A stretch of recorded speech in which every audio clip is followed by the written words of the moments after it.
Don't you want to try the coffee I made especially for you, honey? My husband James asked with an odd smile that didn't quite reach his eyes.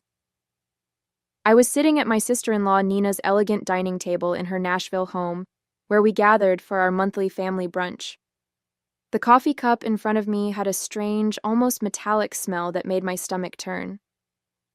My name is Christina, and at 29, I never imagined I'd be questioning whether my own husband was trying to poison me. But after 3 years of marriage and countless incidents of accidental food poisoning, I had learned to be cautious, especially around Nina. She had a way of orchestrating situations that left me sick or humiliated, always with that same innocent smile James was wearing now. "How thoughtful of you," I replied, forcing a smile while my mind raced. The aroma wafting from the cup was unlike any coffee I'd smelled before. It reminded me of the time last month when I'd ended up in urgent care after drinking tea at Nina's house. The doctors couldn't explain my symptoms, and Nina had insisted she'd made the tea exactly the same way she made her own. Nina watched me intently from across the table, absently stirring her own untouched coffee. "James has become quite the barista lately," she said with a smirk. "He's been practicing different brewing methods just for you." The way she emphasized "for you" sent chills down my spine. I had noticed James spending more time at Nina's house lately, claiming they were planning a surprise for our upcoming anniversary. But something felt off. The whispered conversations that stopped when I entered the room, the strange texts I'd glimpsed on his phone, and now this coffee with its peculiar scent. I lifted the cup, pretending to take a sip while studying their expressions. James and Nina exchanged a quick glance that confirmed my suspicions. Making a show of checking my phone, I stood up abruptly. "Oh, would you look at that? I need to make a quick call for work. Nina, would you mind if I use your study?" As I walked past Nina's place setting, I deliberately stumbled, quickly switching our coffee cups in the confusion of steadying myself. "I'm so sorry," I exclaimed, straightening up. "I'm such a klutz sometimes." Nina waved off my apology with a tight smile. "Just try not to break anything in the study." I nodded and hurried away, my heart pounding. Through the study's doorway, I could still see them at the table. Now I just had to wait and watch. From the study doorway, I watched Nina lift the coffee cup to her lips, and my stomach clenched with anxiety. Part of me wanted to stop her, to warn her, but I needed to know the truth. I'd spent too many nights in emergency rooms, too many hours doubled over in pain, always after sharing meals with them. It wasn't always like this. When I first met James at a friend's wedding in Nashville 3 years ago, he was charming and attentive. Nina had seemed welcoming too, inviting me to family gatherings and offering to help plan our wedding. But looking back, I should have noticed the red flags. The way she would accidentally spill things on my dress at important events, or how my food always seemed to have extra seasoning when she helped cook. The incident started small, an upset stomach here, a mild allergic reaction there. James always had an excuse ready. Maybe it was something you ate earlier, or you must be coming down with something. But the pattern was becoming clear. The worst was 2 months ago, when I ended up hospitalized after eating breakfast at their house. The doctors found traces of something in my system they couldn't identify, but James convinced everyone I must have taken some expired medication. I gripped the doorframe, watching as Nina took another sip of the coffee. James was typing on his phone, seemingly unconcerned. My own untouched cup sat cold on the table where I'd left it. The metallic smell still lingered in my nose, making me shudder. A slight tremor in Nina's hand caught my attention. She set down the cup, her face suddenly pale. "James," she said, her voice shaking, "something's wrong." James looked up, his expression changing from confusion to horror as he realized which cup she was drinking from. He jumped up, knocking over his chair. "Nina, what's happening?" Nina's hands were trembling violently now. I feel..." She tried to stand but stumbled, grabbing the edge of the table for support. "James, what did you put in that coffee?" I stepped out of the study, my phone already recording. James was beside Nina now, his face ashen. "That wasn't supposed to be your cup," he whispered, but in the silence of the dining room, his words carried clearly. Nina's eyes widened with realization and fear. "Call an ambulance," she gasped, sliding to the floor. "Please, I can't." I dialed 911 immediately, my hands steady despite the chaos unfolding before me. Nina was on the floor now, her body racked with violent tremors. James knelt beside her, panic written across his face as he realized their plan had backfired spectacularly. "Emergency services? Yes, we need an ambulance at 1542 Maple Grove Drive," I said clearly, keeping my phone recording with my other hand. "My sister-in-law appears to be having a severe reaction to something in her coffee. She's conscious, but experiencing tremors." As I spoke to the dispatcher, Nina's eyes locked onto mine. The usual cold calculation in her gaze was replaced by raw fear. "Christina," she gasped, "you switched. You knew?" "Ma'am, the ambulance is on its way," the dispatcher assured me. "Please stay on the line." James was growing more frantic by the second. "Nina, what's happening? That wasn't supposed to... it wasn't meant for..." "Shut up, James," Nina snapped through gritted teeth, her anger momentarily overcoming her distress. "This is all your fault. You said it would just make her sick enough to miss the board meeting next week. You promised it wouldn't be traced." My blood ran cold. The board meeting, where I was scheduled to present my proposal for a major client account, the same account Nina had been trying to land for months at our competing firms. Everything started clicking into place. "The tea last month," I said, my voice surprisingly steady. "And the breakfast incident 2 months ago. Those weren't accidents, were they?" Nina's face contorted with another wave of pain. "The tea, that was supposed to keep you home during the Johnson contract presentation. But you went anyway." She clutched her stomach, doubling over. "James said, he said we just needed to discredit you, make clients think you were unreliable." The sound of sirens filled the air outside. James stood up, backing away from both of us. "Nina, stop talking. You don't know what you're saying." "I know exactly what I'm saying," Nina spat, her words slurring slightly. "We've been planning this for months, ever since Christina started outperforming me at every client meeting. You were supposed to make sure she drank it today." The paramedics burst through the front door, and I quickly stepped aside to let them work. As they loaded Nina onto a stretcher, I stopped recording and sent the video to my private email, then to my lawyer. James stood frozen, watching as his carefully constructed plan crumbled around him. "I'll ride with her to the hospital," I told the paramedics, my voice firm. "After all, I need to make sure my sister-in-law gets the proper treatment." I met James's terrified gaze. "And I'm sure the doctors will be very interested in knowing exactly what was in that coffee." The emergency room at Nashville General Hospital was a flurry of activity as doctors rushed to treat Nina. I sat in the waiting room, my phone clutched in my hand, replaying the recording of Nina's confession. The tremors in her voice, the panic in her eyes, it was all the evidence I needed to prove this wasn't just paranoia on my part. "Family of Nina Anderson?" a nurse called out. I stood up, noting James's conspicuous absence. He'd mumbled something about parking the car 20 minutes ago and hadn't returned. "I'm her sister-in-law," I said, following the nurse through the double doors. "How is she?" "She's stabilized, but we found concerning levels of toxins in her system." The nurse's expression was grave. "The doctor would like to speak with you about some unusual findings in her blood work." Dr. Phillips, a tall woman with graying hair and sharp eyes, was waiting by Nina's room. "Mrs. Bennett, could you tell me exactly what happened before your sister-in-law became ill?" I took a deep breath, pulling out my phone. "I think you should listen to this first." I played the recording from brunch, watching the doctor's expression change from professional concern to alarm. "This is very serious," she said, making notes on her tablet. "The substance we found isn't something that accidentally ends up in coffee.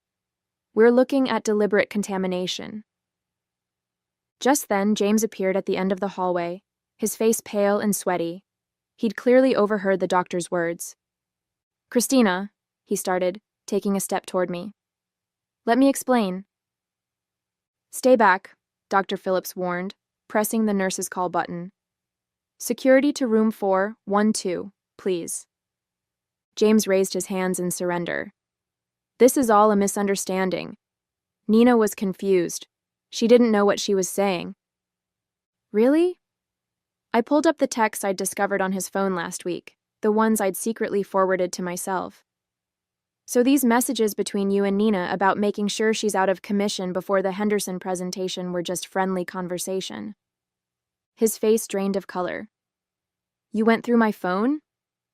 "After I found the strange pills in your desk drawer? Yes, I did." I turned to Dr. Phillips.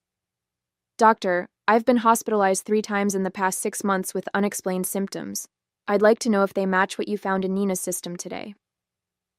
The doctor's eyes narrowed. "We'll need to run some tests to compare. Security will make sure your husband remains available for questioning." 2 security guards appeared, positioning themselves on either side of James.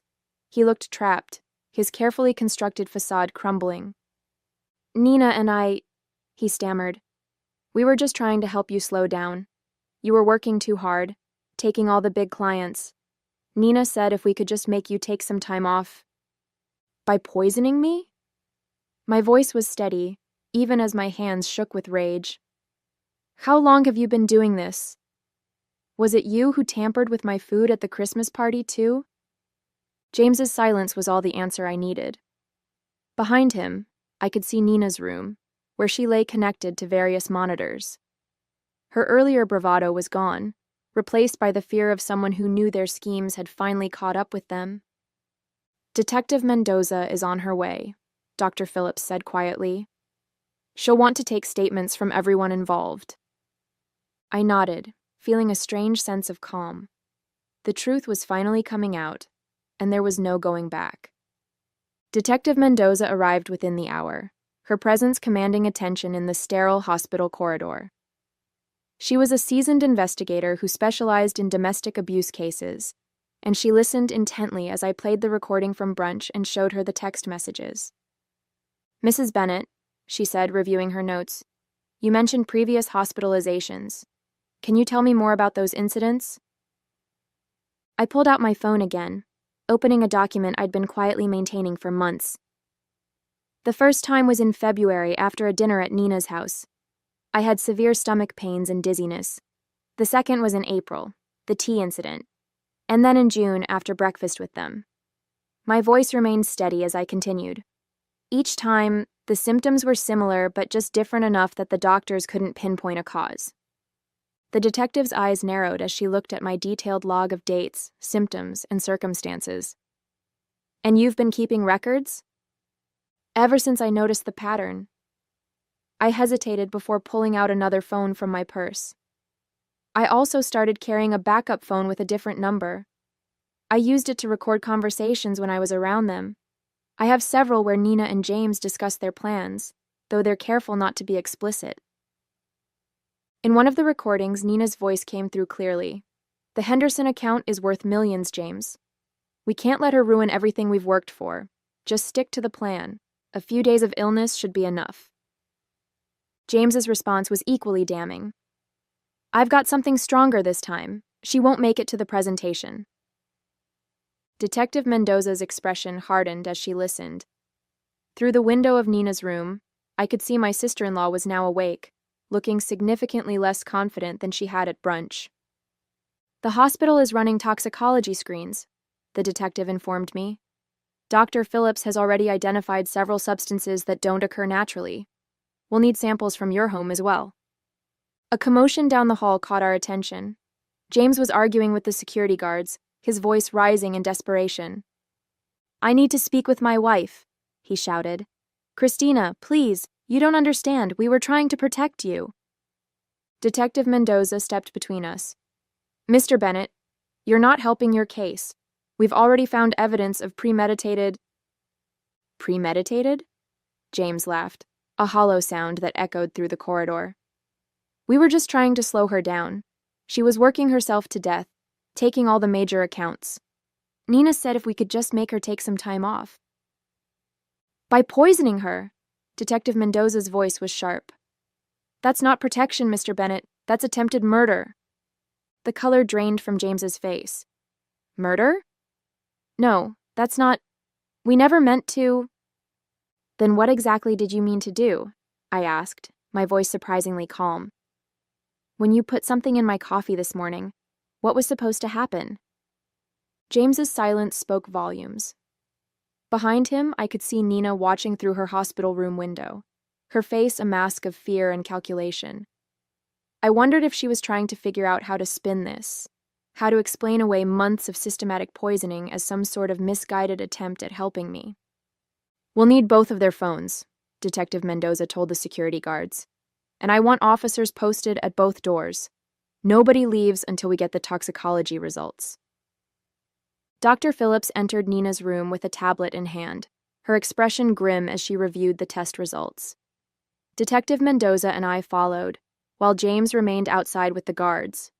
Nina tried to sit up straighter in her hospital bed, but the tremors hadn't completely subsided.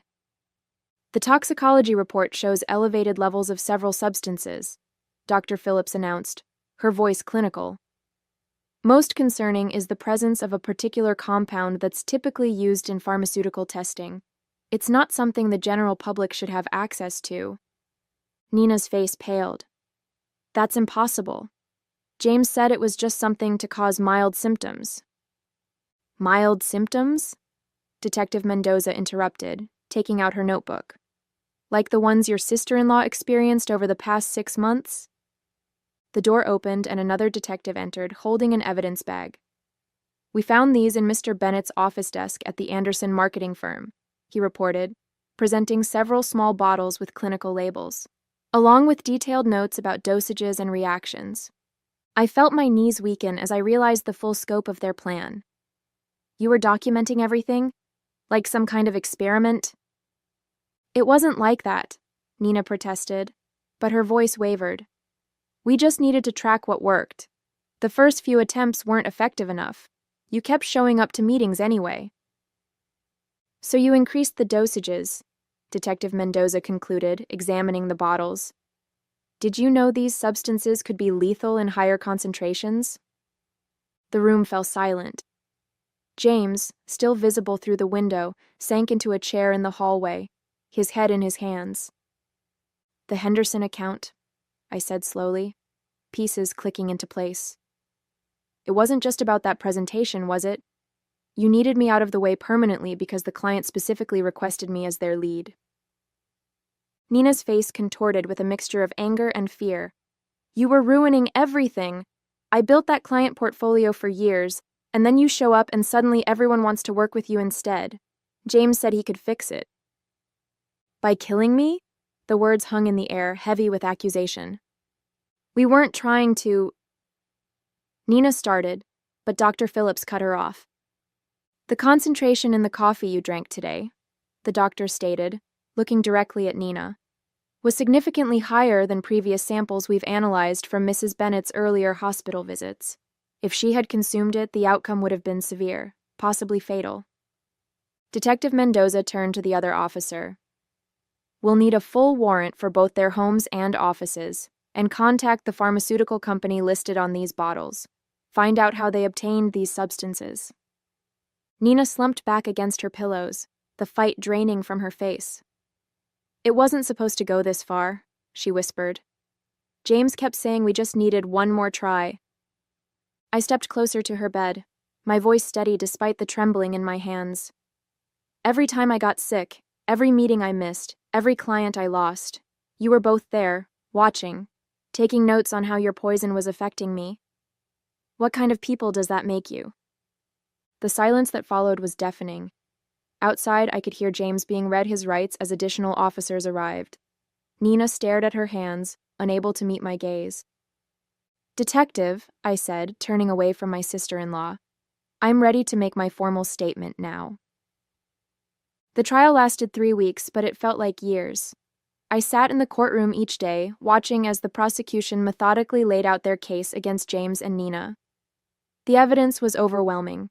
The bottles from James's office, their detailed notes on each poisoning attempt, the recorded conversations, and text messages discussing their plans. What struck me most was their demeanor throughout the proceedings. Nina, usually so polished and confident, looked small in her defendant's chair. James couldn't even look at me, keeping his eyes fixed on the floor as expert witnesses detailed the potentially lethal effects of the substances they'd been using. Dr. Phillips's testimony was particularly damning. She presented a comprehensive analysis, showing how they had gradually increased the dosages over time, demonstrating clear intent to cause serious harm. The pharmaceutical company representative confirmed that James had stolen the compounds through his college friend who worked in their research department. The defendants showed a calculated pattern of behavior, the prosecutor argued in her closing statement. This wasn't just corporate sabotage, it was a systematic attempt to harm Mrs. Bennett, with a clear escalation that could have resulted in death.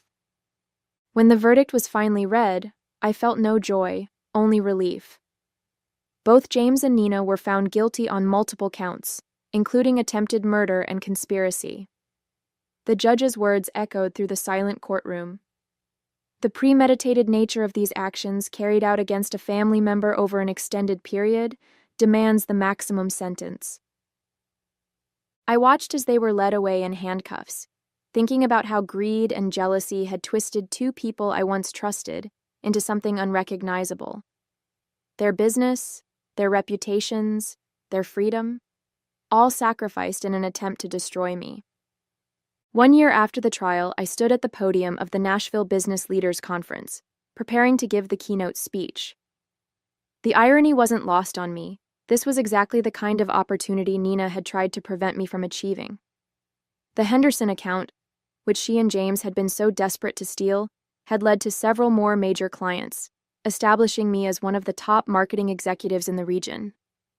Success isn't just about talent or hard work, I began, looking out at the sea of faces. It's about integrity, about building genuine relationships based on trust. I paused, letting my words sink in.